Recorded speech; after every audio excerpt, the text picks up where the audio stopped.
Assalamualaikum warahmatullahi wabarakatuh. Semangat pagi, salam sejahtera untuk kita semua. Perkenalkan, nama saya Neni Rohani. Saya Widaiswara, Balai Besar Pendidikan dan Pelatihan Kesejahteraan Sosial Yogyakarta.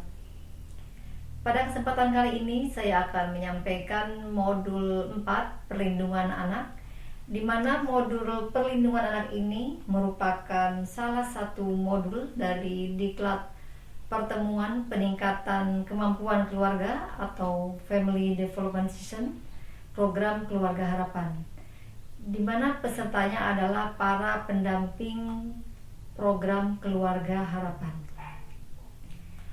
Modul perlindungan anak ini ada 2 sesi, yaitu sesi upaya pencegahan kekerasan dan perlakuan salah terhadap anak, kemudian sesi penelantaran dan eksploitasi terhadap anak. Pada kesempatan kali ini saya akan menyampaikan sesi upaya pencegahan kekerasan dan perlakuan salah terhadap anak, yaitu akan menyampaikan langkah kedua tentang pengertian dan hak-hak anak, di mana dalam langkah tersebut ada pengelompokan gambar klaster hak anak. Ada permainan, jadi merupakan suatu permainan bermain pengelompokan gambar klaster hak anak. Adapun yang diperlukan dalam permainan ini adalah matrik klaster hak anak, ya. Kemudian ada kartu hak anak. Pastikan untuk matrik klaster hak anak ini sudah ditempel di dinding, ya, di sini. Di mana matrik klaster hak anak ini terdiri dari 5 klaster.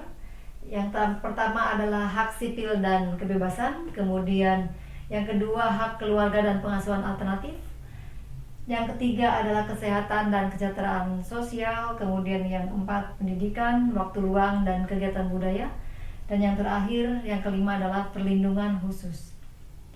Dan di sini untuk kartu hak anak, di sini ada 36 kartu hak anak.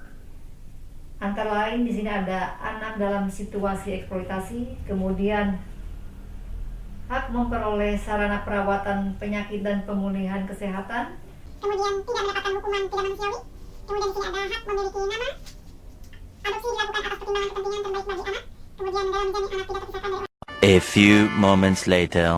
orang tuanya, dan seterusnya.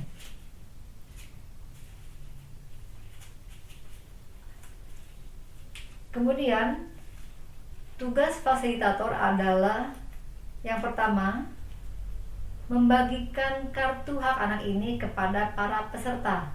Dalam hal ini adalah keluarga penerima manfaat. Dibagikan, pastikan satu orang mendapatkan satu kartu.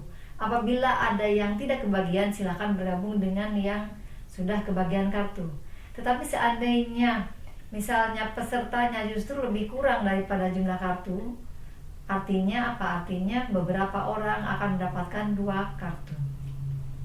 Setelah kartu ini dibagikan, tugas peserta adalah mencermati. Silakan perhatikan dan cermati gambar dan tulisan dalam kartu hak anak tersebut, ya. Berikan waktu 1 menit atau 2 menit untuk memikirkan mau dikelompokkan kemana hak anak ini. Setelah diperhatikan dan cermati, maka tugas berikutnya dari peserta adalah ini, menempelkan kartu hak anak ini pada matrik klaster hak anak yang sudah disediakan oleh fasilitator. Dan setelah itu para peserta maju ke depan untuk menempelkan kartu hak anak tersebut pada matrik klaster hak anak. Dan tentunya pastikan kartu hak anak ini sudah ditempel dengan solasi bolak-balik, ya, untuk menempelkannya di matrik klaster ini. Misalnya seperti ini, ditempelkan secara acak, ya, secara acak.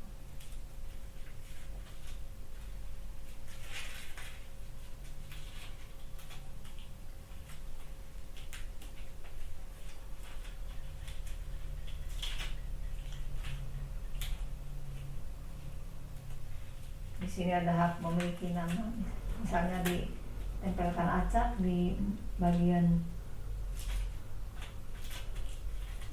keluarga.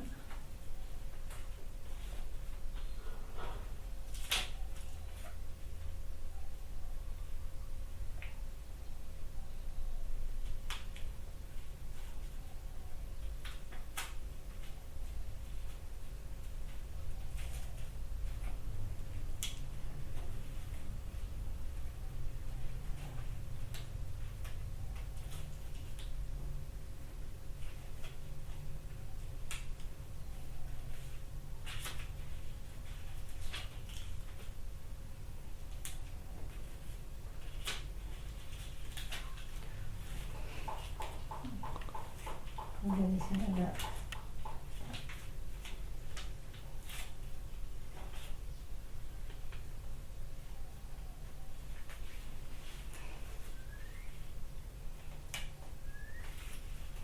baik, kita lihat. Nah, setelah para peserta menempelkan kartu hak anak kepada matrik klaster hak anak, tugas fasilitator adalah mengecek, recek apakah para peserta sudah menempelkan kartu hak anak tersebut dengan benar pada matrik klaster hak anak ini ataukah belum, ya. Nanti kita coba cek, ya, kita cek dari klaster pertama dulu. Di sini ada hak sipil dan kebebasan. Di sini sudah ditempelkan hak untuk menggunakan bahasa daerah. Bahasa daerah ini merupakan budaya. Artinya apa? Artinya di sini bukan di kebebasan untuk berbahasa daerah, ya.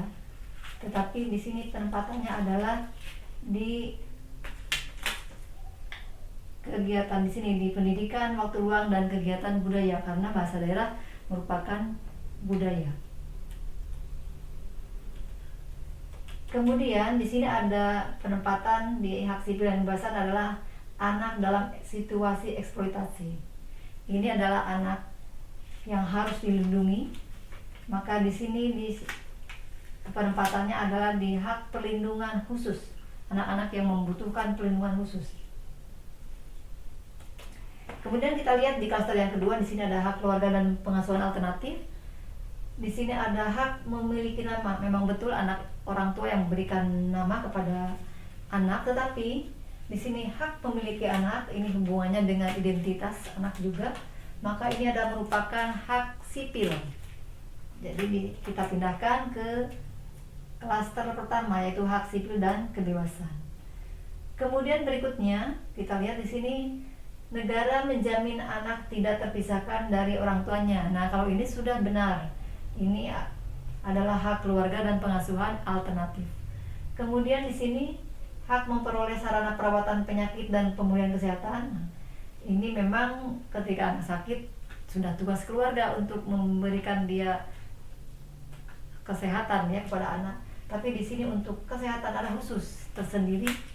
Jadi di sini adalah hak kesehatan dan kesejahteraan sosial. Berikutnya kita lihat di klaster ketiga, klaster kesehatan dan kesejahteraan sosial. Di sini ada hak menikmati status kesehatan tertinggi, betul. Sudah penempatannya betul. Kemudian di sini adopsi dilakukan atas pertimbangan kepentingan terbaik anak. Nah, ini masuknya tidak di kesehatan dan kesejahteraan sosial, tetapi ini masuknya ke pengasuhan alternatif. Ini klaster kedua di sini, hak keluarga dan pengasuhan alternatif. Adopsi dilakukan atas pertimbangan kepentingan terbaik bagi anak.